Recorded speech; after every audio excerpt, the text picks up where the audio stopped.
Isso aqui é a equação do segundo grau, onde o coeficiente A não pode ser zero, ou seja... Professor, por favor, você pode repetir? Claro, é simples. Aqui eu tenho uma equação... Com a plataforma Gonçalves Dias, você tem sempre um professor por perto. Aulas pelo canal do YouTube e pela TV Educação. Dicas pelo Instagram, conteúdos para downloads no site e muito mais. Plataforma Gonçalves Dias. Aprenda onde estiver.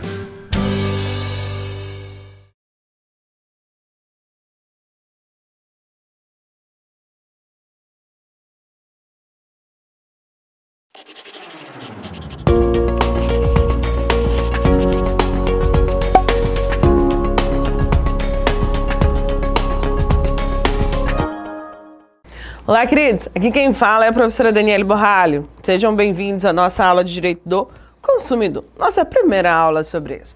O que é que você precisa saber sobre relações de consumo? Bom, de um lado você tem o consumidor, você, né? Do outro você tem o fornecedor ou prestador de serviços. E aí eu tô falando sim, né? De prestar serviços ou então de compra e venda de mercadorias, né? E aí, você tem aí, volta e meia, questões jurídicas ou princípios que nós falamos sobre o direito do consumidor.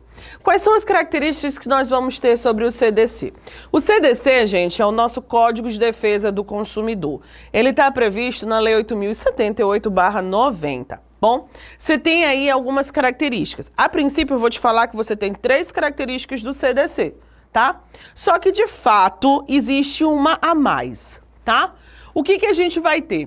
Lei principiológica, normas de ordem pública e interesse social, e ela é um microsistema multidisciplinar, tá? Tudo isso você vai ter especificamente na Lei 8.078. Basta você dar uma análise sobre ela. Tanto é que ali você vai ter matérias de ordem processual, matérias de ordem, né, material e enfim. Bom, a lei, ela vai ser uma lei principiológica, por quê? Porque ela está constituída por diversos tipos de princípios. Princípios gerais, princípios específicos voltados para a relação de consumo, né? Para o direito do consumidor. E aí ele tem um objetivo. Qual é o objetivo dele? Conferir direitos a quem? Ao consumidor. E o consumidor, ele é considerado a pessoa mais vulnerável na relação de consumo. Ele tem essa característica da vulnerabilidade, sim. Tá? Daí é que a gente tem, né, a possibilidade da inversão do ônus da prova com relação a processos. Bom, aqui eu não sei se está dando para ver, mas é um organogramazinho de princípios e direitos do CDC. Princípios gerais do CDC, direitos básicos do consumidor, princípios específicos do CDC, princípios complementares do CDC. Então, esses 4 balãozinhos aqui que você vai ter é justamente, né, o reflexo do CDC. Dentro da Lei 8.078, você vai ter essas 4 situações. Princípios, direitos específicos, complementares e básicos do Código de Defesa do Consumidor, tá? Bom, eleger certos princípios buscou-se em última análise, né? O que acontece nesse caso? É o reequilíbrio da relação jurídica que é desigual. Bom, de fato, você não pode chegar e dizer assim, ah, mas a relação que você vai ter entre o consumidor e o fornecedor são iguais, porque não são. O consumidor, gente, ele realmente está no ponto de vulnerável, tá? Então a relação é assim. É desequilibrada. É por essa razão que você vai ter a existência dos princípios, para tentar, pelo menos, equilibrar a relação entre eles. Tá? Então, você vai buscar o quê? A concretização da igualdade material entre o fornecedor e o consumidor, que é o vulnerável.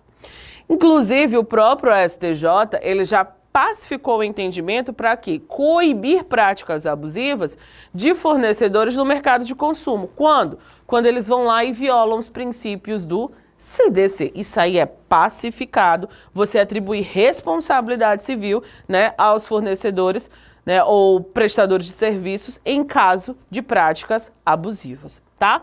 O CDC, ele também vai trazer na legislação conteúdos de normas de ordem pública e de interesse social, tá? E com relação às consequências dessa ordem pública e desse interesse, você vai ter as decisões decorrentes das relações de consumo, elas não se limitam somente às partes envolvidas. Acaba que tem um reflexo geral. Ora, se foi abusivo para a situação X, Por que ela não vai ser abusiva para a situação Y? Não, ela tem sim um reflexo para outras situações. É por isso que é comum, né, a gente ter decisões sobre determinadas situações em que a pessoa já sabe, olha, isso aqui na relação de consumo é abusivo, portanto você não vai poder fazer nem para essa hipótese e nem para nenhuma das outras hipóteses. Por quê? Porque isso vai gerar uma responsabilidade civil e, portanto, a obrigação de danos materiais, se comprovados, e morais, se existentes. As partes não poderão derrogar os direitos do consumidor e o juiz pode reconhecer de ofício os direitos do consumidor. Bom, quando é que ele vai fazer isso? Quando de fato ele verificar a abusividade, tá?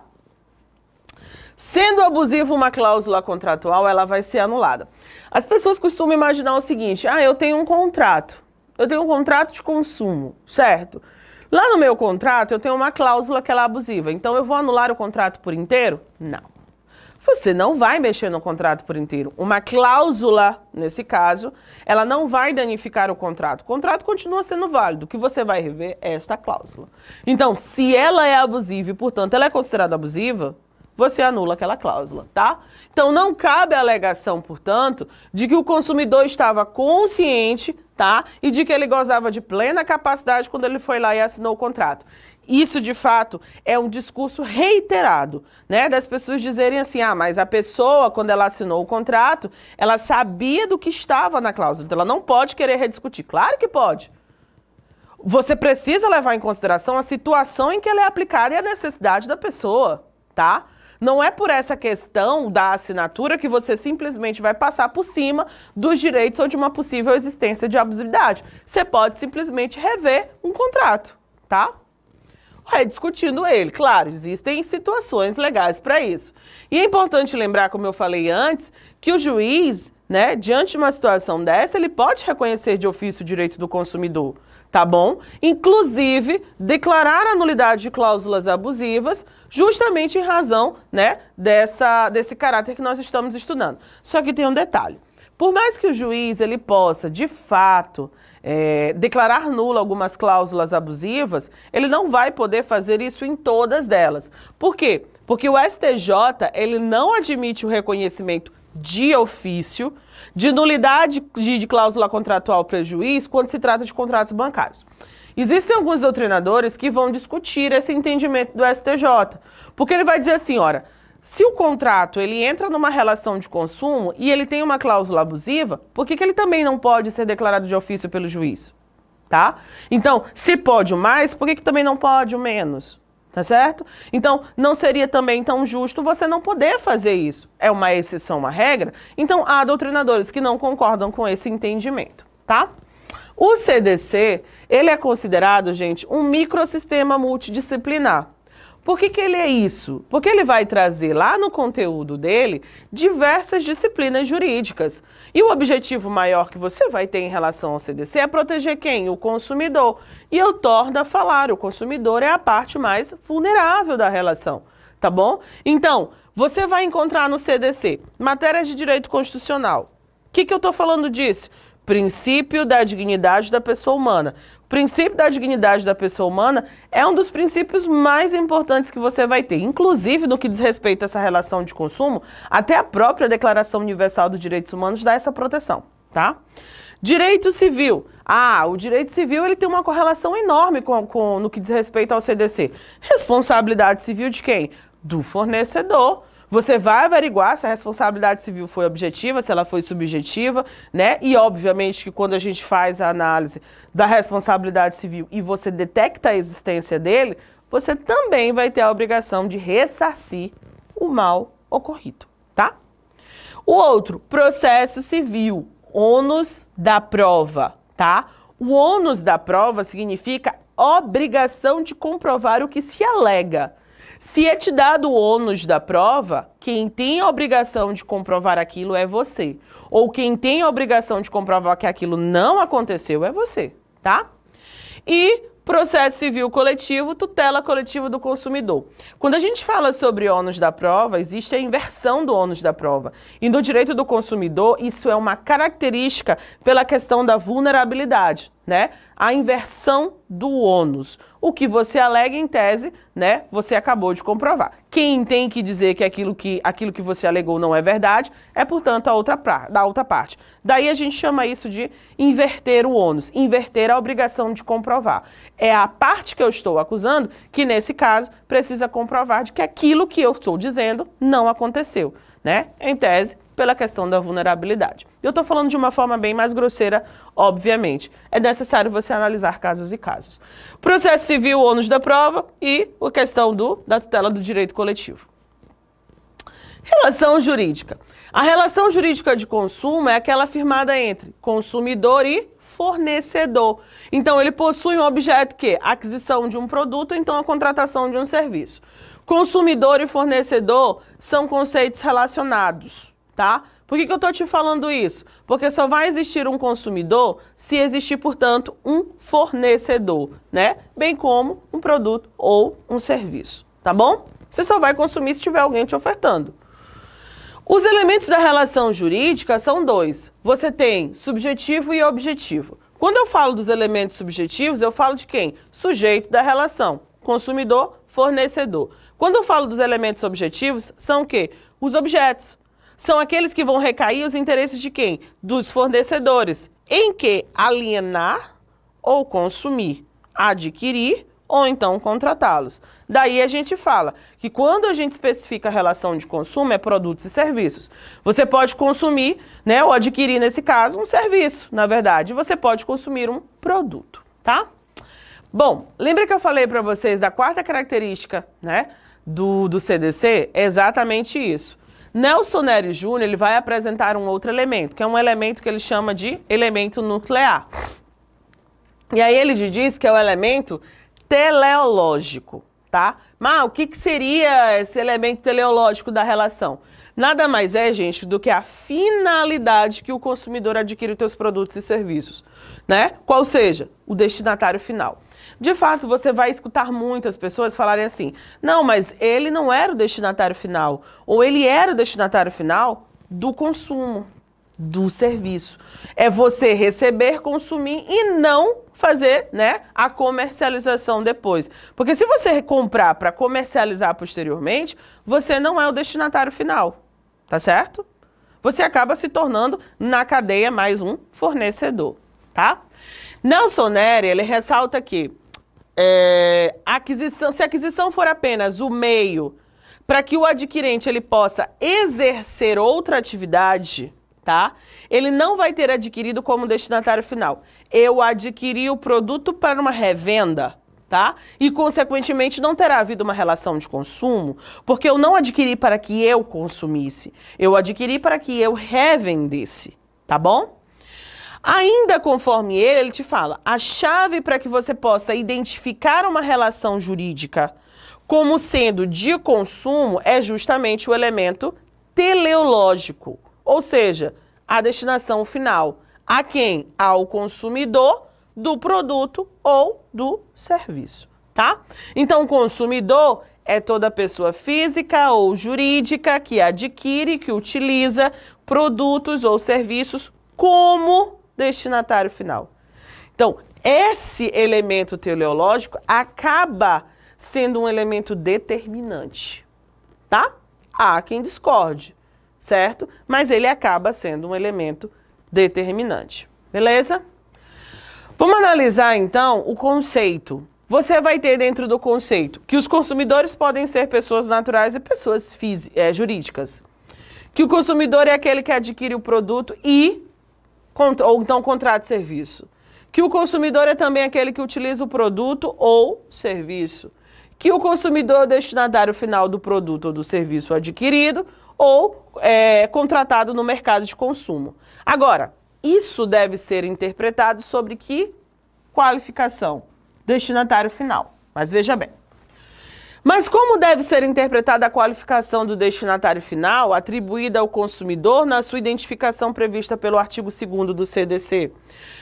Você vai ter também, dentro do conceito de consumidor, uma coisa que nós chamamos de consumidor em sentido estrito. E ele está lá na legislação. Então, quando você fala da figura do consumidor em sentido estrito, você está querendo dizer, portanto, que ele é aquele consumidor destinatário final. Mas você também tem uma figura do destinatário fático, tá? Quem é o destinatário fático? É aquele que, quando ele realiza o ato de consumo, ele adquire ou utiliza, tá? Ele retira o produto ou serviço do mercado de consumo, usufruindo de modo definitivo a sua utilidade. Esse, portanto, é o consumidor fático. Aí você vem para esse quadro aqui. Você vê que você tem o destinatário fático, certo? É aquele que retira o produto ou serviço do mercado de consumo versus o destinatário fático e econômico, que é aquele que retira e consome o produto e ou serviço. Portanto, esse aqui se encaixaria no destinatário final. Então, o destinatário fático e econômico do produto e serviço em questão, nesse caso, é o destinatário final. Por quê, gente?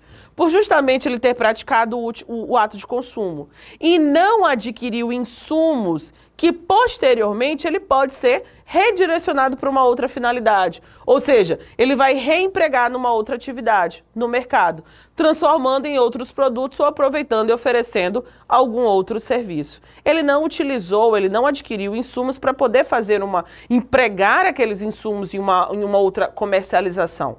Ele adquiriu como destinatário final. Então, esse fático é justamente esse que adquire insumos e que posteriormente vai empregar na atividade do mercado, transformando em produtos ou serviços. E esse fático econômico é aquele, portanto, destinatário final. O Bruno Miragem, ele vai te dizer que o conceito de consumidor, ele deve ser interpretado a partir de quê? De dois elementos. O primeiro elemento, a aplicação do princípio da vulnerabilidade. Por quê?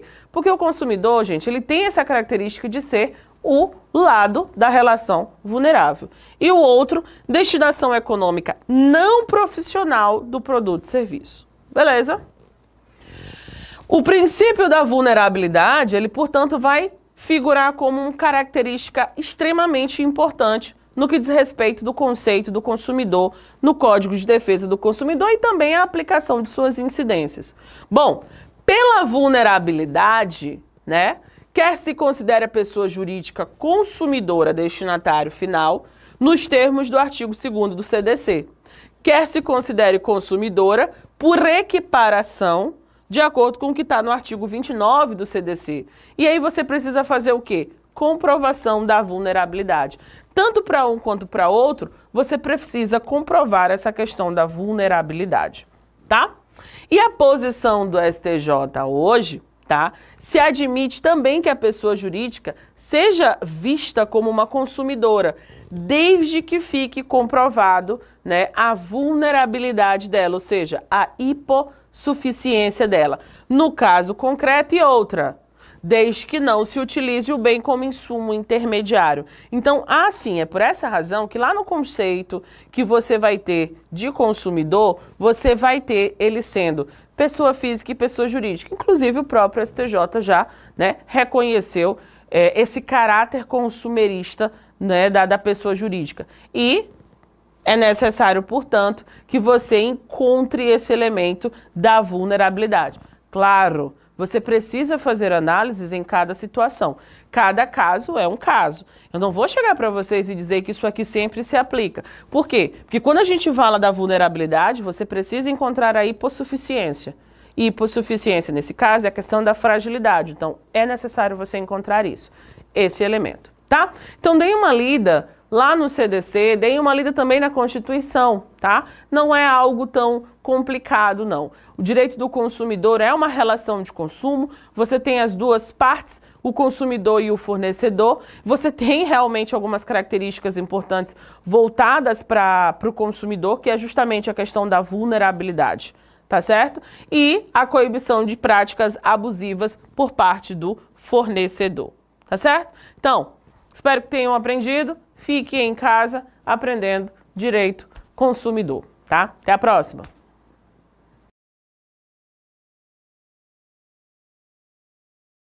Isso aqui é a equação do segundo grau, onde o coeficiente A não pode ser zero, ou seja... Professor, por favor, você pode repetir? Claro, é simples. Aqui eu tenho uma equação... Com a plataforma Gonçalves Dias, você tem sempre um professor por perto. Aulas pelo canal do YouTube e pela TV Educação. dicas pelo Instagram, conteúdos para downloads no site e muito mais. Plataforma Gonçalves Dias. Aprenda onde estiver.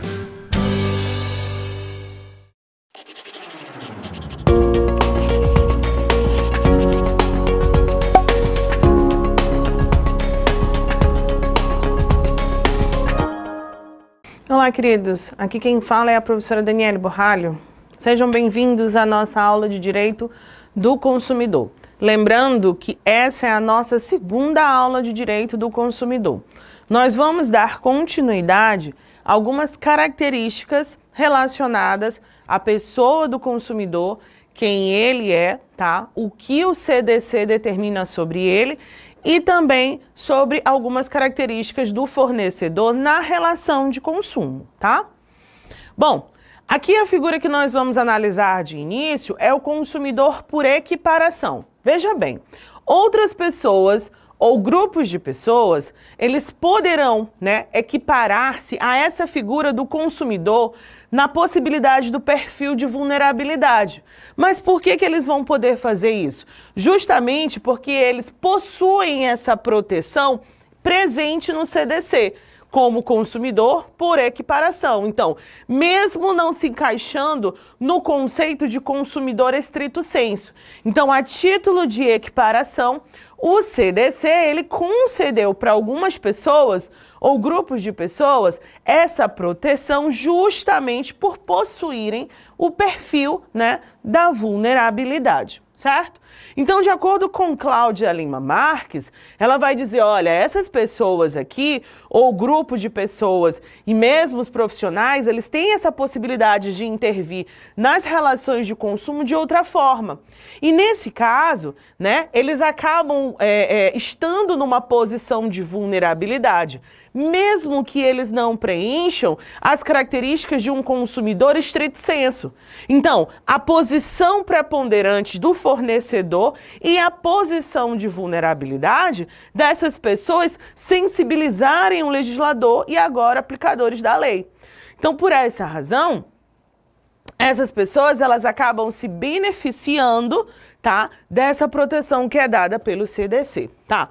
Então, veja, surge a figura, portanto, relacionada a esse grupo de pessoas e por eles possuírem essas características do consumidor por equiparação. Então, veja, quem são essas pessoas que são consideradas consumidores por equiparação? A coletividade de pessoas, certo? Ainda que indetermináveis, você não precisa ter um determinado número de pessoas. Ah, foram 30 pessoas, foram 50 pessoas. Não precisa ser determinável, tá? E que haja intervido nas relações de consumo conforme que está na lei. As vítimas de um evento danoso e as pessoas determináveis ou não, e isso é importante e interessante, porque se a legislação só te dissesse assim, as pessoas determináveis, portanto, aquelas que são indetermináveis, elas não entrariam na situação, tá? Então, são pessoas determináveis ou não, expostas a práticas comerciais e contratuais abusivas. Então, é muito comum em relações de consumo e que você tem a existência de um contrato, você tem um contrato com cláusulas abusivas e que você tem a possibilidade legal de rediscutir o que está ali dentro. Não é porque você assinou aquele contrato, que já existem pessoas que dizem, mas se você assinou um contrato, você respeitou aí a questão do consenso, da boa vontade, das características contratuais. Então, você aceitou de primeiro momento. Não tem essa possibilidade de você rediscutir a matéria posteriormente. Não tem nada a ver isso, tá? Existem N situações que a legislação te concede, tá certo? Para que você tenha a possibilidade de rediscutir as cláusulas de um contrato. Não haveria nem a necessidade de você pôr fim ao contrato, tá certo? Você tem a possibilidade de somente retirar aquela cláusula que se tornou extremamente abusiva, tá? E rediscuti-la, perfeito? Então não precisa ser consumidor em sentido estrito, ou seja, aquele que adquire o produto ou contra o serviço, ou justamente como destinatário final, para se valer, né, da proteção prevista ali pelo CDC. Aí você vai rememorar, né, o que eu falei na primeira aula do que a legislação lá no artigo 2º caput, ele te traz, caput e alguns parágrafos, ele vai te trazer do que seria um consumidor em sentido estrito, né, aquele que você tem como destinatário, né, final. E aí, nos casos do consumidor equiparado, o que a gente vai perceber?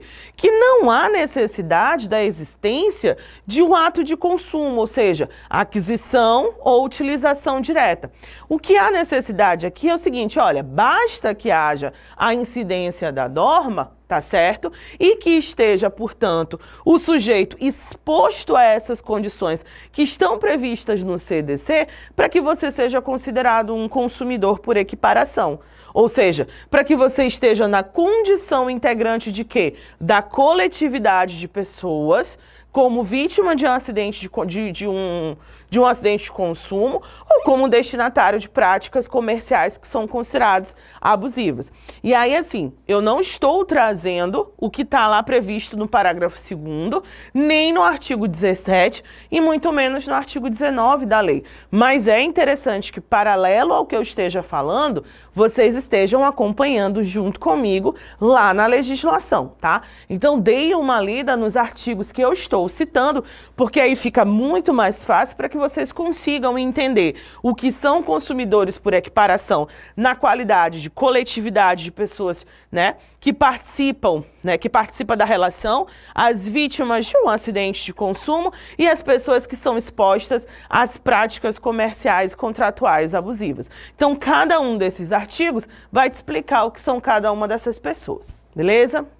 Bom, daí a gente sai da figura do consumidor e aí a gente adentra para a questão do fornecedor, beleza? E aí a gente fala do fornecedor como quem?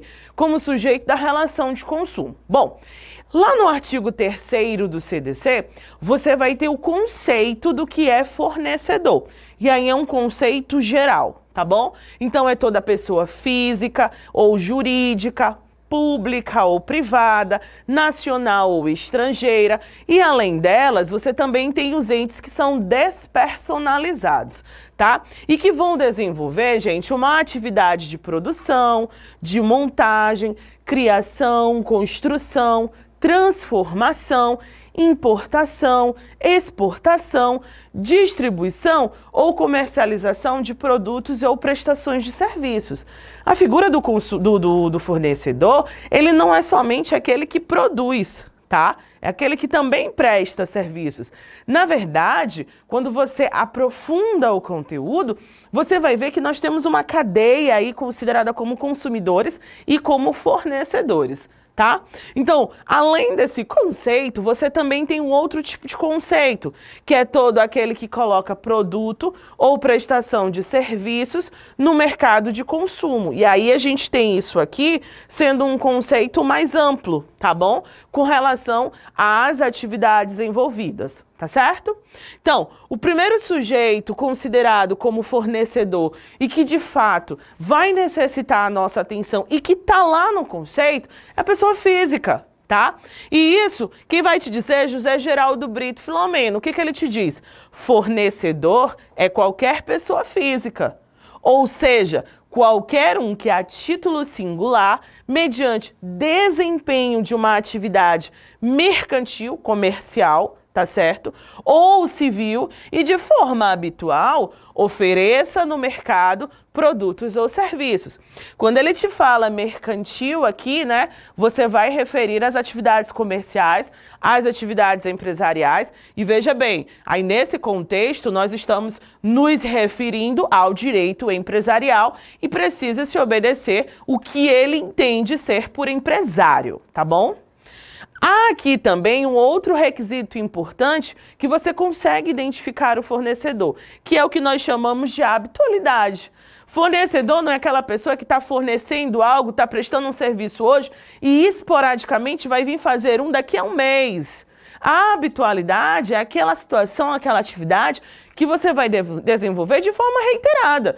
Você não vai poder se dizer comerciante, empresário ou fornecedor se você fornece o produto agora, se você exerce a venda do produto agora, né? Um exemplo. E daqui a não sei quanto tempo, não, eu vou resolver vender isso daqui e você se intitular aí como empresário, ou como comerciante, ou como um fornecedor e querer se encaixar no conceito que nós estamos trazendo aqui. Então, para alguns doutrinadores, e é importante que isso seja visto, ele te traz como um dos quesitos para fornecedor como um sujeito de uma relação de consumo, a habitualidade. E a habitualidade, ela entra numa posição de destaque nessa definição de fornecedor, tá? Então, é possível você trazer para esses profissionais em geral, como pessoa física, e albergar essa característica da habitualidade para ele na figura de um fornecedor. Então, foi incluído nas disposições lá do CDC, ganhando apenas um tratamento diferenciado no que diz respeito, obviamente, à responsabilidade civil, né? E que será subjetiva em regra. Ele é pessoa física, tá?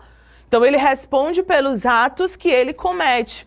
Ele responde pelos prejuízos que ele causar a uma outra pessoa. No caso aqui, é um consumidor. O que você vai verificar é que o direito está muito ligado. Então, a partir do momento que você fala em direito do consumidor, você fala em direito empresarial, você fala em direito civil, a questão da responsabilidade, você fala em direito penal e você fala em outras questões. Tá certo? Então, ele está muito ligado aí, correlacionado com outros institutos jurídicos, tá? Então, além desta categoria de profissional que você vai ter, quem vai estar destacado aqui, né, enquadrado no conceito de fornecedor, são outras pessoas físicas que também vão prestar as atividades, né, com a habitualidade, como, por exemplo, o eletricista, o encanador e outras pessoas. Eu estou falando da pessoa do eletricista, da pessoa do encanador, a pessoa física, eu, pessoa natural, é essa que vos fala, tá? Então, já a pessoa jurídica, certo? Você tem o CDC especificando também que a pessoa jurídica, ela também tem essa possibilidade de ser fornecedora, né, de mercadorias, de mercado de consumo. Então, a pessoa jurídica é um ente também personalizado, né? E aí ele também tem algumas capacidades legais. E a legislação, ela concede direitos e deveres para ela, tá? Então, nós temos pessoa jurídica de direito privado, pessoa jurídica de direito público, pessoa jurídica nacional, pessoa jurídica estrangeira e entes despersonalizados. São entes que não vão ter a personalidade jurídica aí, nem a mercantil e nem a civil, tá? Então, o artigo 3º do CDC, ela inclui no conceito de fornecedor nada mais, nada menos do que o Estado. Sim, ela vai te dizer que há a possibilidade do Estado ser fornecedor e entrar aqui na relação de consumo. Quando? Quando justamente ele desempenhar a atividade que tem a relação de consumo, tá? Então, ele vai atuar, ele vai entrar na relação aqui de fornecedor, seja atuando de forma direta, né?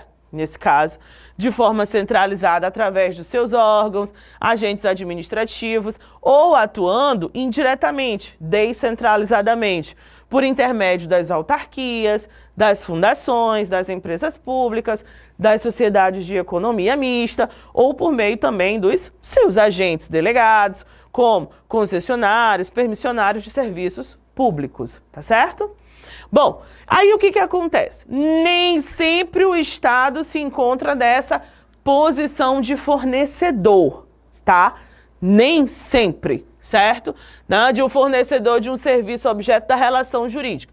Quando é que o Estado ele entra nessa situação? Ele só vai ser considerado fornecedor, por exemplo, se o serviço público que ele estiver prestando, direto ou indiretamente naquelas categorias que eu falei aqui para vocês, tá certo? Se ele se enquadrar no conceito de serviço objeto da relação de consumo. Se ele se enquadrar nessa possibilidade, você vai ter o Estado entrando aí como um fornecedor na relação de consumo, tá? E aí, a gente destaca na última parte do dispositivo, os fornecedores nacionais e os fornecedores internacionais. Isso dá um problema muito sério. Porque a gente tem muitos produtos que são comprados, né? Tem essa característica de serem exportados, aí nós temos os importados, e aí como é que fica a questão da responsabilidade desses fornecedores que importam, que exportam, né? Tem tudo uma relação aí você entra também na questão da responsabilidade e também do direito regressivo, tá? Então você tem os fornecedores nacionais e os estrangeiros, certo? Exportadores de produtos ou serviços para onde? Para o Brasil. Bom, nesses casos, como é que fica isso? Responsabilidade. Você não tem problema nenhum, você não vai precisar de muita situação ou analisar a responsabilidade se não houver nenhum problema. Você vai entrar nessa questão aqui se tiver um problema. É aí que você vai querer saber como? A responsabilidade. Bom, aí você precisa saber como é que fica a responsabilidade desses fornecedores, né, por danos e reparos de produtos, certo? Então, a responsabilidade por eventuais danos ou reparos vai ser de quem? Do importador, tá certo? Que poderá posteriormente, tá, ingressar com uma ação de regresso contra quem? Contra os demais fornecedores da cadeia de produção. Aí você vai buscar quem fez o repasse para ele, quem fez a distribuição para ele, um por um, tá certo? É uma cadeia regressiva. Quando eu te falo direito regressivo, é ir atrás de quem fez você arcar com aquela responsabilidade, tá? E tem toda uma cadeia. Bom, existe também os entes despersonalizados, aquele que eu falei para vocês, como fornecedores. Quem são essas pessoas despersonalizadas? São o quê? Elas são aquelas que não têm a personalidade jurídica. E aí, quando eu falo personalidade jurídica, eu me refiro no âmbito mercantil e também no âmbito civil. Mas o que é que o CDC fez? Ele considerou esses entes despersonalizados como sujeitos de obrigações da qualidade de fornecedor. E aí, quando eles vão exercer o quê? Isso. Atividades produtivas no mercado de consumo, tá? Então, um exemplo de entes despersonalizados, nesse caso, seria, por exemplo, a massa falida que fica autorizada, e é assim, massa falida que está autorizada, tá? A continuar a exercer as atividades comerciais, empresariais, sobre um regime da quebra. Para quê? Para que elas possam realizar os ativos dela e, posteriormente, terem créditos para pagarem, né, os seus credores. Também é possível, gente, você retirar do conceito, certo, de entes despersonalizados, as pessoas jurídicas, de fato, denominadas sociedades em comum ou irregular. São aquelas sociedades, por exemplo, o que acontece? Elas têm os atos constitutivos da empresa, vou falar dessa forma, né, da atividade econômica delas, mas no caso da irregular. Ou então, e não fizeram, por exemplo, não fizeram registro na junta comercial, portanto, elas não estão devidamente habilitadas como sociedades empresariais, tá? Então, justamente em razão de suas constituições estarem à margem das regras do direito, elas não preencheram o que a legislação determina para que sejam consideradas sociedades comerciais ou sociedades empresariais de forma regular. Então, são aquelas pessoas que, sem constituir uma pessoa jurídica, elas desenvolvem de fato uma atividade industrial, comercial e prestação de serviços. Quem está inserido aqui? O camelô, tá? É um exemplo.